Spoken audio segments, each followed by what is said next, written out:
Ένα νέο Happy Traveler ξεκινάει και το ταξίδι μας στη Ρόδο συνεχίζεται. Αυτό είναι το τρίτο και τελευταίο μέρος της πρώτης μας τριλογίας στο νησί των Ιππωτών. Μέχρι τώρα στα δύο Happy Traveler που μπορείτε να βρείτε στο κανάλι μας στο YouTube είδαμε την πόλη της Ρόδου με την εντυπωσιακή παλιά μεσαιωνική πόλη και όλα τα αξιοθέατα τριγύρω. Και στο δεύτερο μέρος κάναμε ένα road trip για να δούμε την πολύ διάσημη και τουριστική βόρεια-ανατολική ακτή του νησιού. Από τις πηγές της Καλιθέας, το Φαλιράκι, τον κόλπο Άντονι Κουίν, την παραλία Τραγανού, μέχρι την Παναγία την Τζαμπίκα, τον Αρχάγγελο και τα στεγνά. Σήμερα θα φύγουμε από τις ακτές και θα εξερευνήσουμε ένα άλλο πρόσωπο της Ρόδου. Θα δούμε την ενδοχώρα του νησιού. Πάμε να πάρουμε τα δάση και τα βουνά. Από το κεντρικό δρόμο που πηγαίνει προς Λίνδο κόψαμε δεξιά, στο δρόμο που πηγαίνει προς Αρχίπολη και Ελεούσα. Οδηγήσαμε παράλληλα με το ποτάμι και τώρα θα κόψουμε αριστερά για να πάμε να δούμε τις 7 πηγές.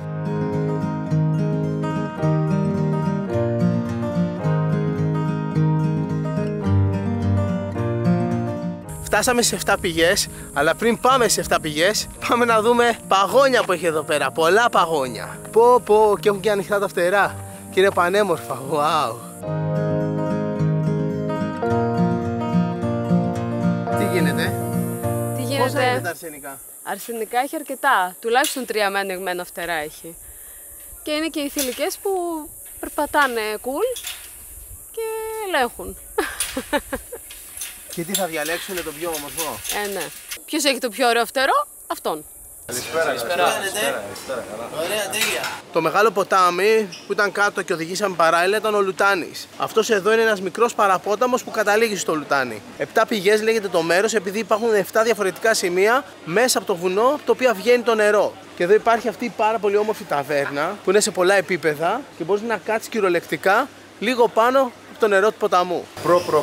Προ παππούς, γιαγιά. Το μαγαζί από πότε είναι? 10 γενιές, αλλά σαν μαγαζί είμαστε 5. 6 με τα παιδιά μας.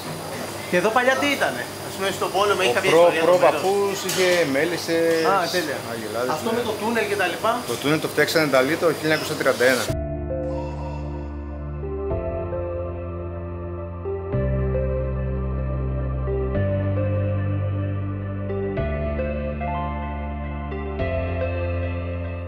Και αφού είδαμε τις 7 πηγές, πάμε να δούμε και το τούνελ. Λοιπόν, εδώ υπάρχει μια τρελή κατασκευή που έφτιαξαν οι Ιταλοί το 1931. Φτιάξαν ένα τούνελ από το οποίο θα μπούμε τώρα, που έχει μήκος 150 μέτρα και μετέφεραν το νερό αυτού του ποταμού σε μια τεχνητή λίμνη που δημιούργησαν, η οποία ήταν ταμιευτήρας για να ποτίζουν τα χωράφια από την άλλη μεριά. Παρεμπιπτόντως, εδώ υπάρχει και αυτό εδώ το μεταλλικό αντικείμενο που αναγράφει τα στοιχεία των Ιταλών. Leonardi di Rodi, Aqua, νερό της Ρόδου.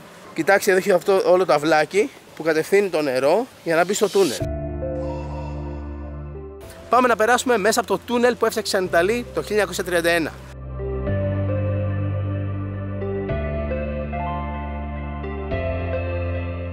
Είμαστε στη μέση όπου υπάρχει μια κάθετη έξοδος σαν πηγάδι. Εντάξει, πολύ εντυπωσιακό αυτό το μέρος. Είδαμε το φως στο τούνελ. Το φως στο τούνελ.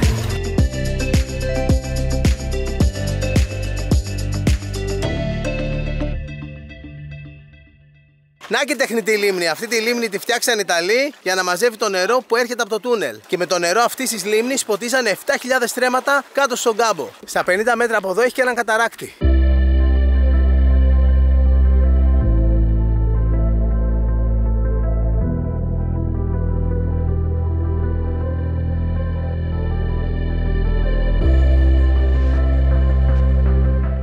Νάτος ο καταράκτης, εδώ ήταν πρακτικά το φράγμα της λίμνης που τη δημιούργησε και επίσης εδώ είχε και την μάνικα που μπορούσες να ελέγξεις την ποσότητα του νερού που πέρναγε στα χωράφια.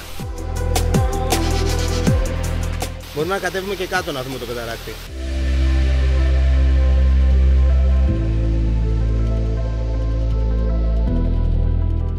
Εντάξει, τι τέλειο μέρος είναι αυτό. Η Ρόδος κρύβει άπειρες ομορφιές. Ούτε 1, ούτε 2, ούτε 3, ούτε καν 4 επεισόδια δεν θα έφταναν για να τα δείξουμε όλα. Εννοείται θα επιστρέψουμε.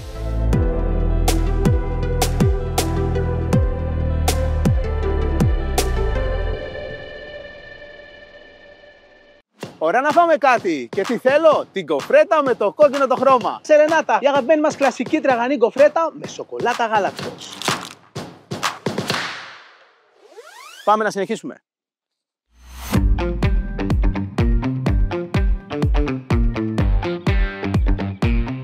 Βρήκαμε και την κάθετη είσοδο, εκείνο που είναι σαν πηγάδι από την πάνω μεριά. Hello. Και τώρα επιστρέφουμε πίσω στις πηγές, εκεί που είναι το εστιατόριο, από τη στεριά, από μονοπάτι. Εντάξει, τέλειο μέρος. Αν έρθετε Ρόδο, να περάσετε και από εδώ, να δείτε αυτό το πολύ εντυπωσιακό τούνελ. Δηλαδή, ανεβήκανε καμιά 5 παγόνια πάνω στο δέντρο. Τι γίνεται? Αυτό το δέντρο είναι γεμάτο με παγόνια.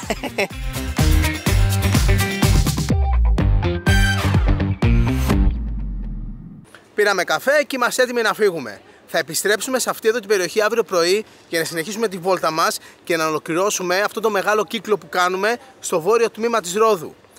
Άλλη φορά που θα ξανάρθουμε στη Ρόδο θα πάμε στο κέντρο και στα νότια. Αυτό το αφήνουμε για άλλο ταξίδι μας. Τώρα πάμε πίσω στο ξενοδοχείο να ξεκουραστούμε και συνεχίζουμε αύριο. Τα λέμε αργότερα.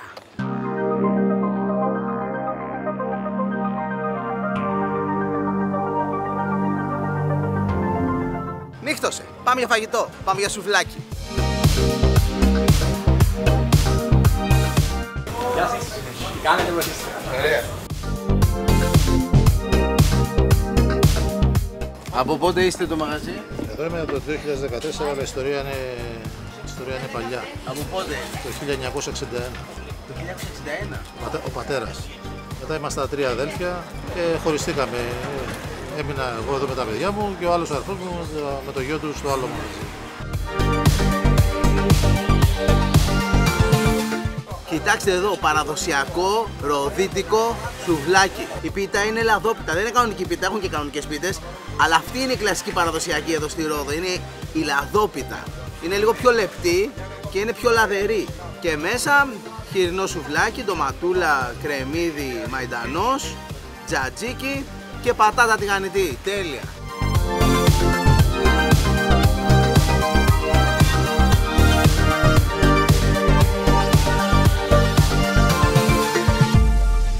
Πριν 2 χρόνια ήταν ένα ζευγάρι, κάνανε ταξί του μέλου τους και μια στο Ρόδος Πάλας. Ναι. Και τους στείλανε να έρθουν να φάνε εδώ. Αλήθεια. Νιόγαυροι, Ούγγροι. Αλήθεια. Και τι μου έκανε? Έβγαλε φωτογραφία όπως έβγαζες τώρα εσύ τα πιάτα. Ναι. Τα βγάλε γεμάτα και τα ξανά βγάλε πάλι άδεια. Ναι. Σ' άρεσαν? Ναι, παιδιά, ναι, και μας έγραψε τέτοιο. Μας έγραψε ολόκληρο καταβατό στις αξιολογήσεις. Ναι. Σε ολόκληρη ιστορία μας έβαλε. Τέλεια. Χαρητήρια. Προσπαθούμε, τι θα κάνουμε.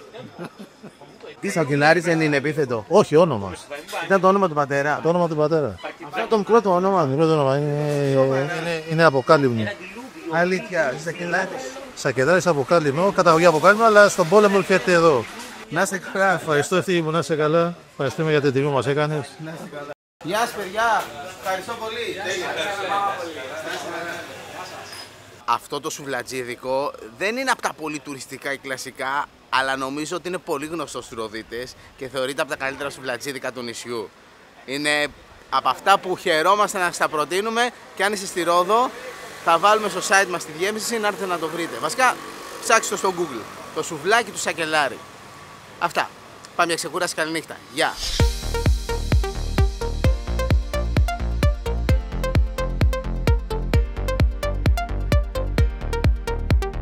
Καλημέρα. Μια καλή μέρα πρέπει να ξεκινήσει και με ένα καλό γερό πρωινό. Και ήρθαμε εδώ πέρα στο πρωινό του ξενοδοχείου μας και διαπιστώσαμε ότι έχει έναν από τους πιο πλούσιους και με μεγάλη ποικιλία μπουφέδες που έχουμε δει ποτέ.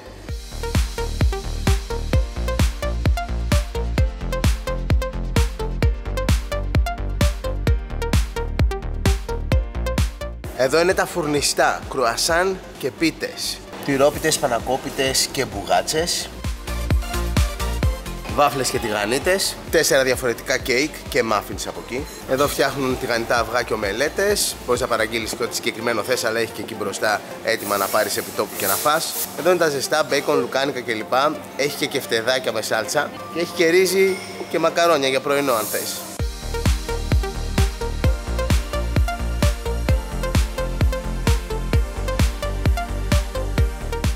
Άπειρα διαφορετικά φρούτα, έτσι ωραία κομμένα.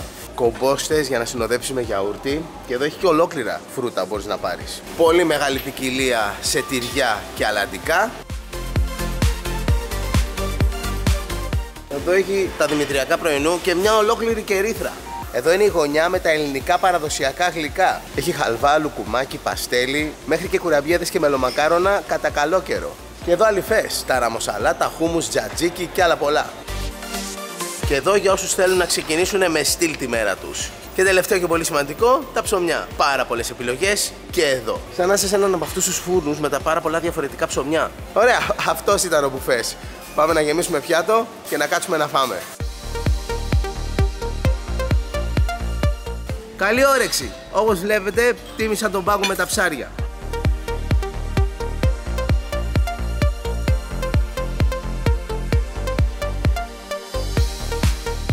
Ωραία, και φεύγουμε τώρα να πάμε κάτω να εξερευνήσουμε το χώρο της πισίνας.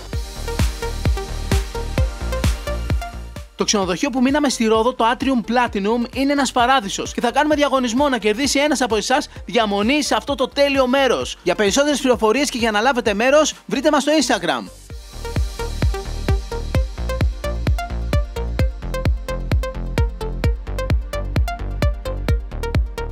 Έχει και σούπερ παιδική χαρά με πολλά παιχνίδια και γκαζόν κάτω. Ό,τι καλύτερο. Εδώ είναι το σπα και το γυμναστήριο.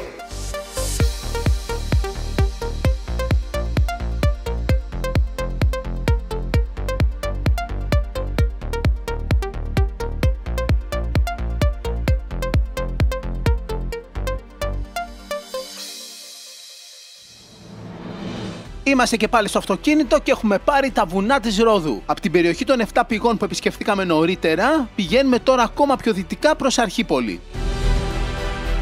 Όμορφη και ιερά μονή του Αγίου Νεκταρίου, μέσα στο πράσινο, μέσα στο πευκοδάσος, και εμείς συνεχίζουμε τώρα, σε λίγο θα συναντήσουμε την Αρχίπολη.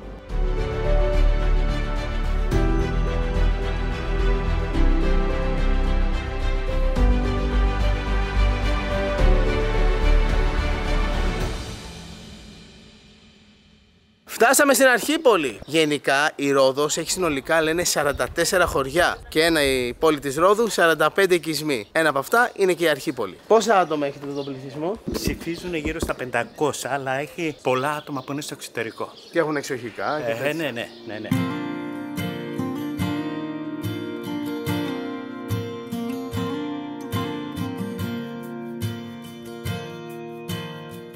Σε έχουμε δει στην τηλεόραση κάθε μέρα. Σε έχουμε και εδώ τώρα. Ναι. Πού είσαι? Εδώ, πού είμαι? Στο επόμενο ταξίδι που θα κάνεις Αυστραλία πρέπει να το βάζεις.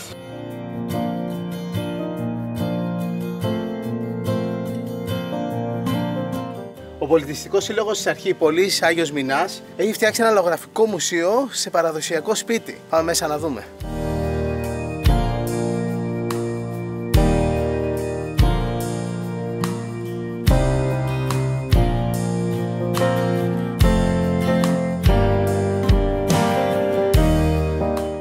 Αυτά ήταν τα σπίτια, όλα με καμάρα. Και εδώ είναι τα κούμελα. Εκεί ζεσθενόμασταν και εκεί μαγείρευε και η μάνα μας το φαγητό, στα κούμελα. Όχι τζάκι, κούμελα.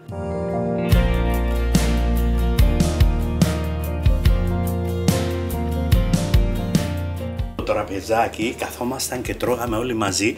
Σινή λέγεται, στη Ρόδο. Εκεί τρώγαμε πριν. Όλοι μαζί η οικογένεια καθόμασταν και τρώγαμε γύρω από το σινή.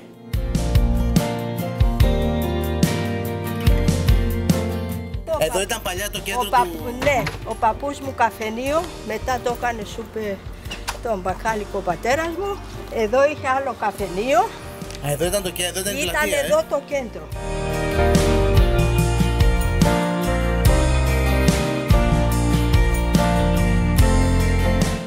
Τι νομίζετε? Καλά, εσείς? Καλά. Την καλύτερη ώρα σας πετύχαμε.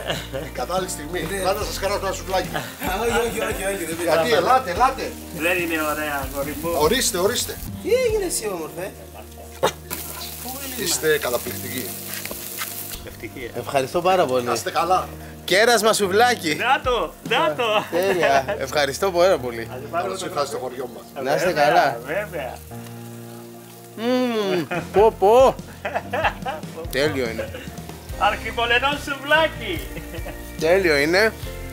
Και τι να πω. Αυτή είναι η απλότητα του χωριού. Εδώ η φιλοξενία στα καλύτερά της. Ναι, βέβαια. Οι δυο μας δεν πιάνεται στη φιλοξενία και στην αγάπη μεταξύ τους. Γεια σου, Βαγγέλη. Ευχαριστώ για το σουβλάκι. Να είστε καλά.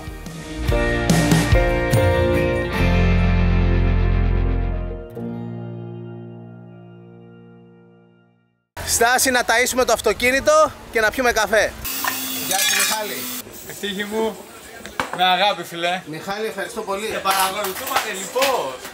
Ευχαριστώ, ωραίος καφές. Και εμείς ευτύχη. Να είσαι καλά. Και εμείς, φίλε μου. Αυτό είναι ένα μέλι από την Αρχίπολη, η οποία παράγει πολύ μέλι και δίνει και σε άλλα χωριά και στη Ρόδο μέσα. Γεια σου, ευτύχη. Καλά να περνάς.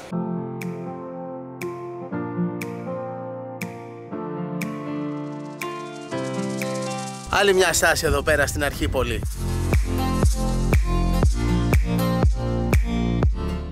Καλά, τι κάνετε. Καλά, εσείς. Μια χαρά. Το όνομά σας? Νεκταρία. Τι ωραία πράγματα έχετε εδώ.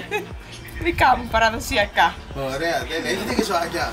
Έχω ελαφάκια. Ντόπια σούμα έχει εδώ από το χωριό, που γενικά η σούμα είναι ροδίτικο ποτό. Και καρπουζάκι εδώ πέρα ντόπιο, της κυρίας Νεκταρίας. Όλο γλύκα. Πω, ζάχαρη είναι, λουκούμι, τέλειο είναι. Πω. Άλλο πράγμα. Είναι και δροσερό. Και έχει εδώ ελαφάκια. Αχ, τι τέλεια που είναι. Στη Ρόδο έχει πάρα πολλά άγρια ελάφια, τα λεγόμενα πλατόνια, τα παραδοσιακά ελάφια. Αλλά αυτά ζουν ελεύθερα στη φύση και δεν επιτρέπεται να έχεις ήμερα εκτροφής. Αυτά είναι πλατόνια αλλά Ολλανδίας. Δηλαδή δεν είναι αυτά τα άγρια που μπορείς να συναντήσεις στο δάσος στη Ρόδο, αλλά μοιάζουν πάρα πολύ. Είναι ντάμα, όλα είναι ντάμα, αλλά αυτά είναι πλατόνι Ολλανδικού τύπου. Γιατί απαγορεύεται να έχουμε εμείς εδώ να πιάσουμε από το δάσος. Τα άγρια που έχουμε εμείς είναι ελεύθερα. Δεν μπορούμε να τα πιάσουμε. Ευχαριστούμε πολύ. Και εγώ καλή συνέχεια να έχεις. Είδαμε λαφάκια, στάση τώρα για να δούμε και γαϊδουράκια. Κοίτα εδώ. Τι κάνεις εσύ, πόσο όμορφος είσαι.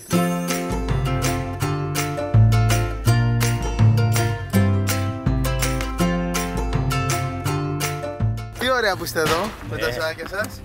Με τα γαϊδουράκια μας. Εμείς σας παρακολουθούμε πάντα όπου πηγαίνετε. Ευχαριστούμε πάρα πολύ. Είσαστε πάρα πολύ καλοί.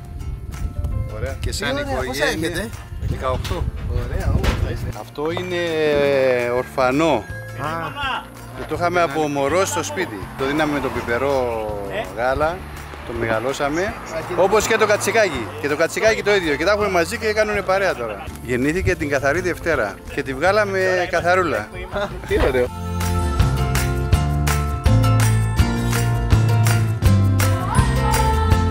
Κοτούλες τα πάντα, Κοτούλες, κατσικούλες. Τώρα φτιάχνουμε, έχουμε και μέλισσες. Αλήθεια. Τώρα φτιάχνουμε εδώ πέρα. Εσένα το όνομά σου είναι? Θοδωρής. Θοδωρής, από εδώ από το χωριό είσαι? Τέλεια, ωραία.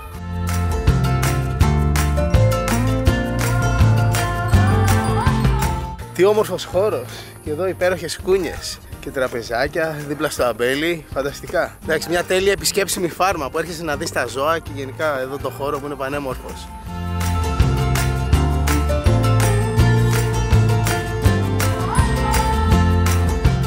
Και έχουν και ένα μικρό μουσείο εδώ πέρα που είναι σαν ένα δωμάτιο παραδοσιακού σπιτιού με τα διάφορα αντικείμενα. Όλα αυτά δικά σας προϊόντα? Ναι. Όλα. Τα πάντα κάνετε εδώ. Μελεκούνι. Μελεκούνι είναι της Ρόδου προϊόν, καθαρό. Είναι μέλι με σουσάμι μαζί που το δίνουν σε γάμους. Να δοκιμάσουμε το μελεκούνι, το παραδοσιακό γλυκό της Ρόδου που μοιάζει με παστέλι αλλά δεν είναι, είναι μελεκούνι γιατί έχει μόνο μέλι. Δεν έχει καθόλου ζάχαρη και είναι μαλακό. Τέλειο. Και είναι και μαλακό και δεν ενοχλεί καθόλου τα δόντια, δεν χρειάζεται να το δαγκώσεις. Γεια σας. Στο καλό να πάτε, στο καλό. Γεια σας. Γεια σας. Καλή συνέχεια.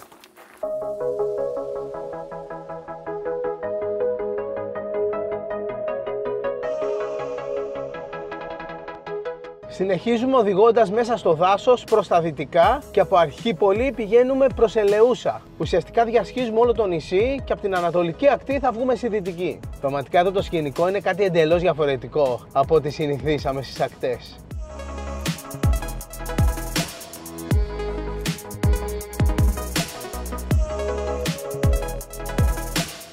Εντάξει, πόσο φιλόξενοι είναι οι Ροδίτες. Πόσο καλόκαρδοι άνθρωποι. Γενικά έχω πάθει πλάκα.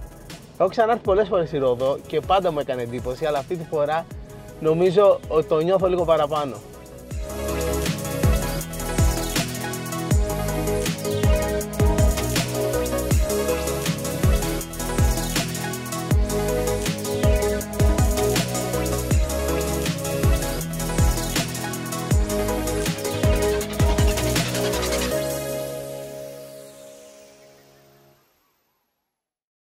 Φτάσαμε στην Ελεούσα, που είναι μέσα στο Πευκοδάσος, σε υψόμετρο περίπου 400 μέτρων από την επιφάνεια της θάλασσας. Και εδώ ο ναός της Ελεούσας, ο Άγιος Χαράλαμπος.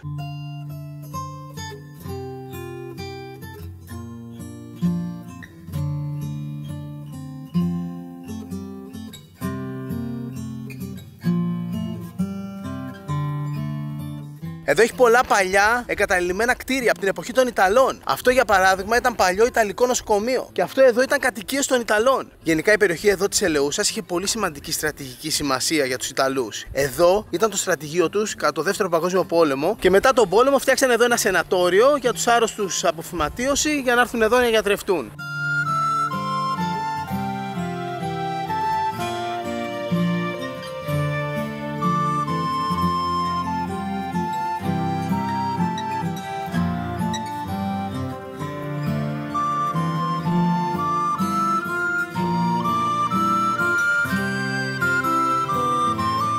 Ωραίο και ατμοσφαιρικό είναι έτσι, αλλά θα ήταν ακόμα πιο ωραίο αν το φτιάχνανε.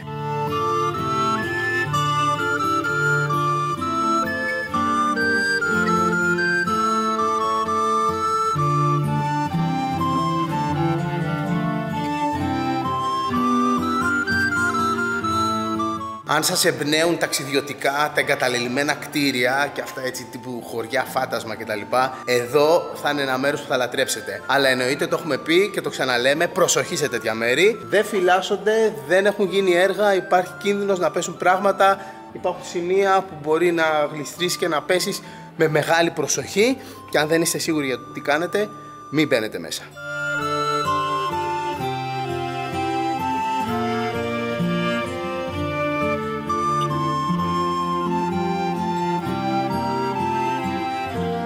Αυτό είναι λοιπόν το παλιό Ιταλικό σενατόριο της Ελεούσας. Ό,τι πρέπει για να γυρίσεις ταινία θρίλερ εδώ μέσα. Εδώ από πάνω υπάρχει ένας πολύ εντυπωσιακός λόφος όπου βρισκόταν το παλιό στρατηγείο των Ιταλών. Εκεί θα πάμε τώρα.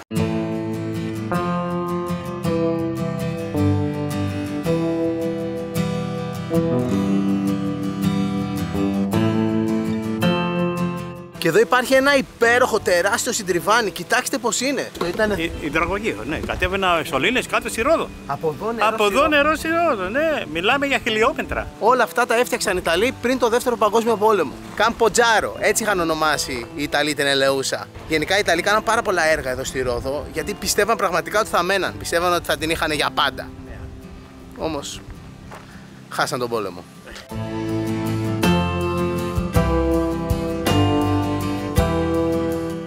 Έχει και ψάρια, πολλά ψάρια. Δεν συμφωνείτε ότι είναι κατάλληλη ώρα για να φάμε ένα μπισκοτάκι? Τι μπισκοτάκι δηλαδή? Μπισκοτάρες έχω εδώ. Τίμπερ βιολάντα, κακάο γεμιστά με κρέμα. Χοχο.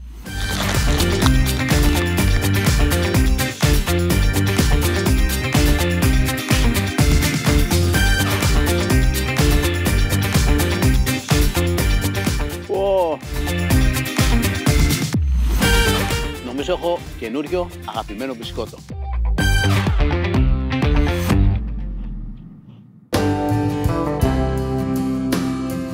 Συνεχίζουμε την οδήγηση σε αυτή την πανέμορφη διαδρομή μέσα στο πράσινο.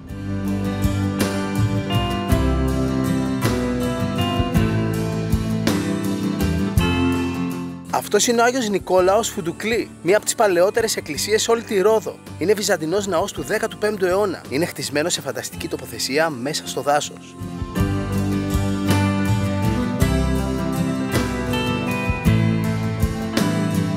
Ο ναός εσωτερικά είναι πλήρως αγιογραφημένος. Αν και οι αγιογραφίες δεν είναι σε πάρα πολύ καλή κατάσταση, είναι πανέμορφος. Και εννοείται πως αυτός ο ναός είναι ένα πολύ σημαντικό ιστορικό μνημείο, αλλά είναι και μια εν λειτουργία εκκλησία που υπάγεται στη Μητρόπολη της Ρόδου. Για πείτε μου για τον τρούλο της Αγίας Σοφίας. Από τα λίγα που ξέρω, χρονολογικά δεν ξέρω αν πέφτω μέσα, κάπου το 330 όταν χτίστηκε η Αγία Σοφία, ο τρούλος έπεσε επειδή ήταν πολύ βαρύς. Και ψαχτήκαν μετά να βρουν, το 370 νομίζω έχει πέσει, κάπου 40 χρόνια μετά. Ψαχτήκαν να βρουν κάποιο τούβλο το οποίο να είναι πάρα πολύ ελαφρό αλλά και πάρα πολύ δυνατό. Και από την επιλογή που κάνανε πήρανε τα τούβλα Αρχαγγέλου. Είναι από μια περιοχή, Πετρώνας λέγεται, και ήταν οικογένειες οι οποίες μόνιμα μένανε εκεί και μιλάμε τώρα τα 2.000 χρόνια σχεδόν πριν. Και τα τούβλα αυτά κοσμούν ακόμα τον τρούλο της Αγίας Σοφίας, είναι εκεί πάνω. Φτιάχτηκαν εκεί πέρα τον Αρχάγγελο, φτιάχτηκαν και μεταφέρθηκαν στη Κωνσταντινούπολη. Ναι, βέβαια. Φοβερό. Η ποιότητα του πυλού είναι ιδιαίτερα ελαφρύς και ενίσχυση βάζανε ξυλαράκια φασκομηλιάς, τα οποία είναι κούφια από μέσα αλλά είναι πάρα πολύ σκληρά. Και έτσι δηλαδή ελαττώναν τον όγκο από το τούβλο, αλλά με κάτι ενισχυτικό μέσα. Και ήταν πάρα πολύ καλό, το οποίο το βλέπουμε ότι κρατάει μέχρι σήμερα η Αγία Σοφία.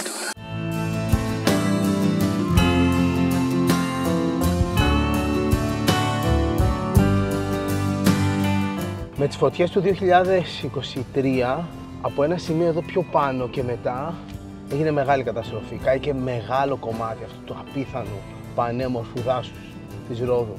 Ευτυχώς ένα μεγάλο κομμάτι έμεινε ανέπαφο και ελπίζω πως σύντομα ξαναμεγαλώσει το δάσος στο σημείο που κάηκε.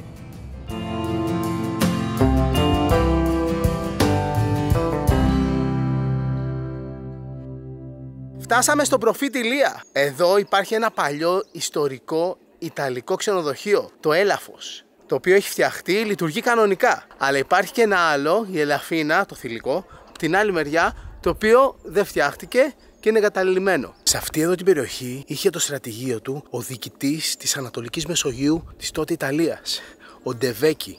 Και υπάρχει το παλιό σπίτι, είναι ρυπωμένο, εγκαταλειμμένο, αλλά είναι ένα από τα πολύ έτσι γνωστά αξιοθέατα της περιοχής που με προσοχή μπορείς να πας να το δεις.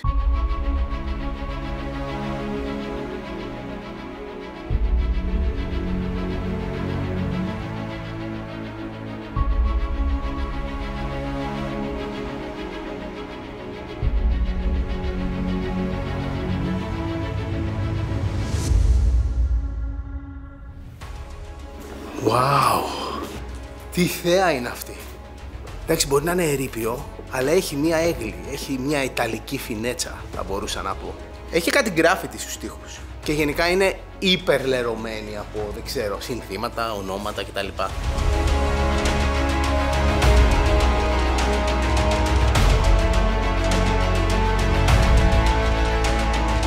Αυτή η βίλα χτίστηκε το 1932 από τον τότε Ιταλό κυβερνήτη στα Δωδεκάνησα, τον Μάριο Λάγκο. Έκτισε αυτό το σπίτι για να το χρησιμοποιήσει σαν κατοικία του και το ονόμασε Villa del Ritrovo. Το 1934 μετονομάστηκε σε Βίλα Καπουτσίνα και το 1936 έγινε η κατοικία του καινούριου κυβερνήτη Σεζάρε Μαρία Ντεβέκη. Είναι το όνομα που μένει σε αυτή τη βίλα μέχρι και σήμερα. Βέβαια, το πιο γνωστό τουριστικό όνομα αυτής της βίλας είναι Βίλα Μουσολίνη. Και αυτό γιατί αργότερα ο Ιταλός δικτάτορας, ο Μπενίτο Μουσολίνη, χρησιμοποίησε αυτό το σπίτι σαν παραθεριστική κατοικία. Το ενδιαφέρον της υπόθεσης όμως, ξέρετε ποιο είναι, ότι ο Μουσολίνη ποτέ δεν χρησιμοποίησε αυτή τη βίλα για διακοπές. Ποτέ δεν ήρθε εδώ πέρα.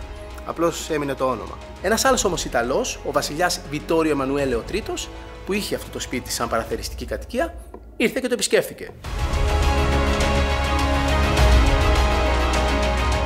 Η συνολική έκταση του κτήματος είναι 8.100 εκτάρια. Είναι τεράστιο. Και εκτός από τη βίλα είχε και άλλα μικρότερα σπιτάκια για εργαζόμενους, για φρουρούς και είχε επίσης και μια μικρή καθολική εκκλησία.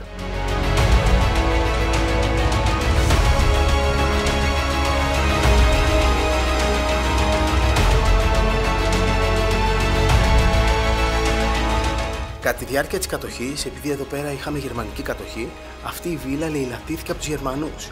Και οτιδήποτε αξίας υπήρχε μέσα, όπως ασημένια μαχαιροπύρουνα, κλάπηκαν και πήγαν στη Γερμανία. Μετά τον πόλεμο, αυτή εδώ η βίλα έγινε παραθεριστική κατοικία της βασιλικής οικογένειας της Ελλάδας, αλλά το 1947 εγκαταλείφθηκε τελείως. Από τότε άρχισε να ερημώνει. Κατά τη διάρκεια της οικονομικής κρίσης, μπήκε πολιτήριο σε αυτή εδώ τη βίλα με την ελπίδα ότι κάποιος επιχειρηματίας θα την αγοράσει για να την κάνει πολυτελές ξενοδοχείο, αλλά δεν έγινε ποτέ. Και έτσι η βίλα του Μουσολίνη έμεινε μέχρι και σήμερα ερειπωμένη για να μας θυμίζει όλο της αυτό το ιδιαίτερο παρελθόν. Γεια σας κύριε Τάσο, ευχαριστώ πολύ για όλα. Να είσαι καλά, αγόρι μου. Σε ευχαριστούμε για ό,τι κάνεις για την Ελλάδα μας. Να είσαι καλά. Ιδίως και για τη Ρόδο μας, έτσι. Γεια σας. Γεια σου, γεια σου. Και τώρα πάμε να μεταφερθούμε λίγο πιο βορειοδυτικά στην ενδοχώρα της Ρόδου, πιο κοντά προς την πόλη της Ρόδου, για να δούμε ένα από τα πιο εντυπωσιακά θεάματα που μπορείς να δεις στο νησί των Ιππωτών. Αλλά για να το δεις, πρέπει να επισκεφθείς τη Ρόδο συγκεκριμένη εποχή του χρόνου, κατά καλό καιρό, π.χ. τον Ιούλιο. Πάμε να δούμε την κοιλάδα των πεταλούδων.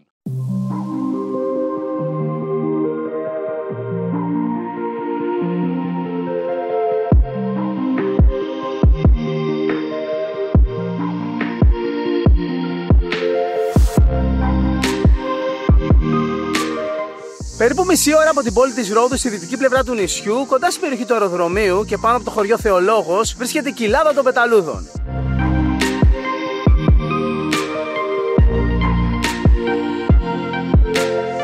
Έχει εστιατόριο εδώ.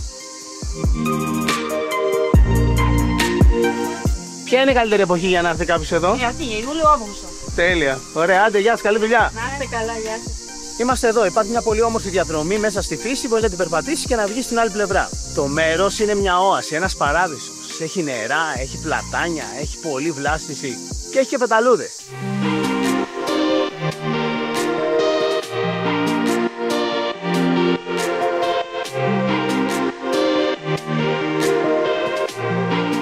Πολύ σημαντική οδηγία, απαγορεύεται να ενοχλούμε τις πεταλούδες. Οι αρχαίοι Έλληνες ονόμασαν κάθε πεταλούδα ψυχή. Γιατί όπως πετά και κινείται στον αέρα, θα μπορούσε να παραλληλιστεί με το ανθρώπινο πνεύμα ή την ανθρώπινη ψυχή, που είναι ελεύθερη, πετά σε όποια κατεύθυνση θελήσει, είναι αθόρυβη, έξυπνη ή γιατί όχι πανάξια.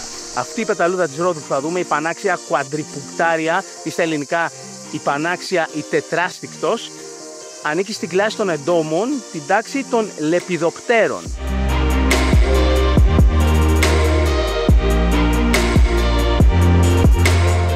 Όπως όλα τα λεπιδόπτερα, έτσι και η πανάξια πεταλούδα κατά τη διάρκεια της ζωής της, που είναι ένας χρόνος, μεταμορφώνεται. Δηλαδή αλλάζει μορφή 4 φορές. Και αυτά τα 4 στάδια της μεταμόρφωσης είναι τα εξής.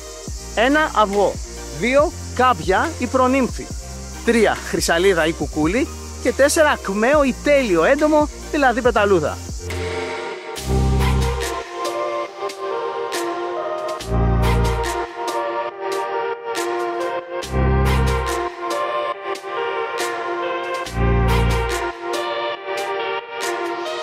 Εντάξει, το μέρος γενικά είναι πανέμορφο. Αξίζει να έρθεις εδώ και να μην είναι η εποχή των πεταλούδων για να το δεις, να περπατήσεις, είναι πάρα πολύ όμορφα. Αλλά η καλύτερη εποχή είναι το καλοκαίρι για να δεις και τις πεταλούδες. Εν τω μεταξύ, χρόνο με το χρόνο γίνεται ένα από τα πιο έτσι δημοφιλή αξιοθέατα στη Ρόδο. Ειδικά οι ξένοι επισκέπτες του νησιού το λατρεύουν. Είναι σε όλες τις λίστες με τα πράγματα που πρέπει να κάνεις αν έρθεις στη Ρόδο. Δεν νοείται ταξίδι στη Ρόδο καλοκαίρι και να μην έχεις μια επίσκεψη στην κοιλάδα των πεταλούδων.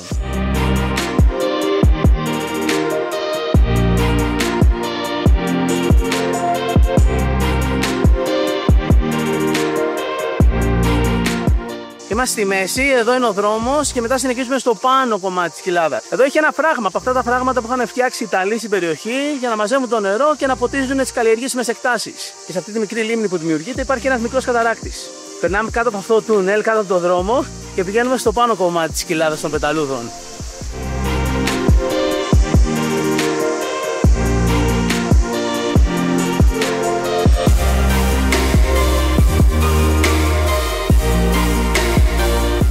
Αυτή είναι η είσοδος για την πάνω μεριά της κοιλάδας των πεταλούδων. Πάμε μέσα.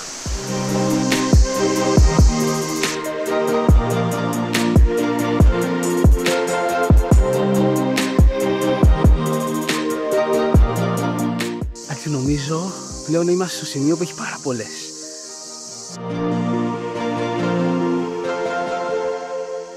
Μου πήρε λίγη ώρα να το συνειδητοποιήσω ότι όλα αυτά είναι πεταλούδες. Δεν φαίνεται το βράχος. Είναι καλυμμένος όλος από πεταλούδες. Και ειδικά εκεί πέρα στη σπηλιά έχει άπειρες.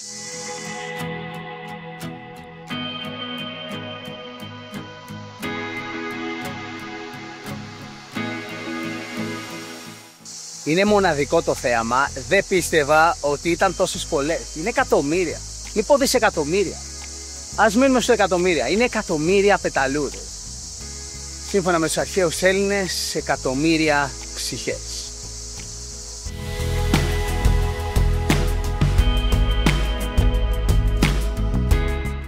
άνετα. Είναι ένα από τα πιο εντυπωσιακά φυσικά εποχικά θεάματα σε όλη την Ελλάδα. Από αυτά που πρέπει να πας σε ένα μέρος συγκεκριμένη εποχή για να το δει. Όπως για παράδειγμα τα φλαμίνγκο στον Εύρο πρέπει να πας χειμώνα. Έτσι και στις πεταλούδες για να τις δεις πρέπει να έρθεις καλοκαίρι στη Ρόδο. Είναι απίστευτο το θέαμα.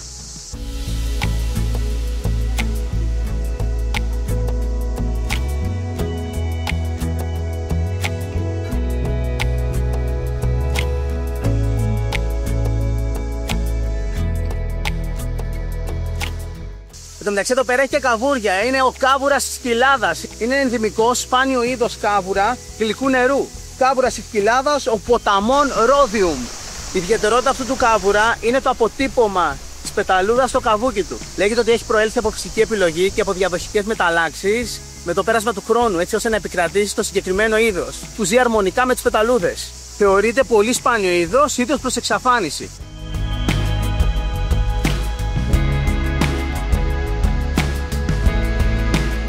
Αφού θαυμάσαμε τις υπέροχες πεταλούδες της Ρόδου, επιστρέφουμε στο ξενοδοχείο μας, το Atrium Platinum.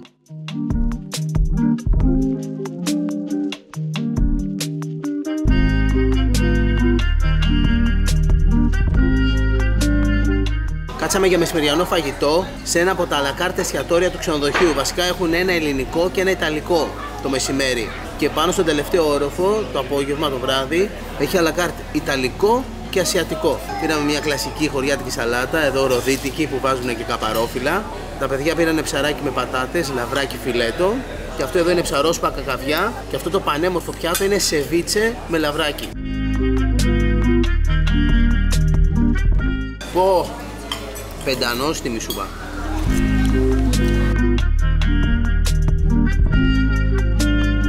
Το σεβίτσε τα σπάει, είναι και ελαφρώς πικάντικο, είναι και λεμονένιο, είναι τέλειο. Δροσερό και πεντανόστιμο. Το φαγητό είναι σίγουρα ένα από τα του αυτού του ξενοδοχείου. Και η Ηλέκτρα πήρε ένα υπερμπέργκερ Angus. Πολύ καλό. Το έχουμε ήδη δοκιμάσει στο room service.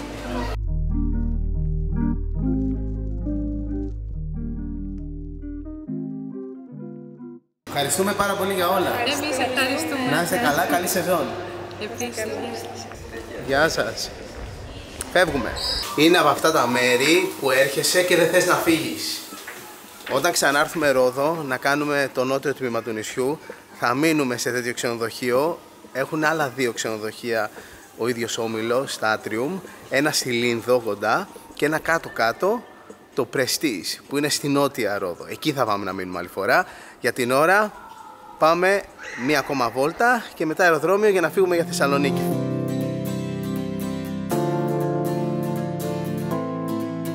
Το ξενοδοχείο που μείναμε στη Ρόδο, το Atrium Platinum, είναι ένας παράδεισος και θα κάνουμε διαγωνισμό να κερδίσει ένας από εσάς διαμονή σε αυτό το τέλειο μέρος. Για περισσότερες πληροφορίες και για να λάβετε μέρος, βρείτε μας στο Instagram.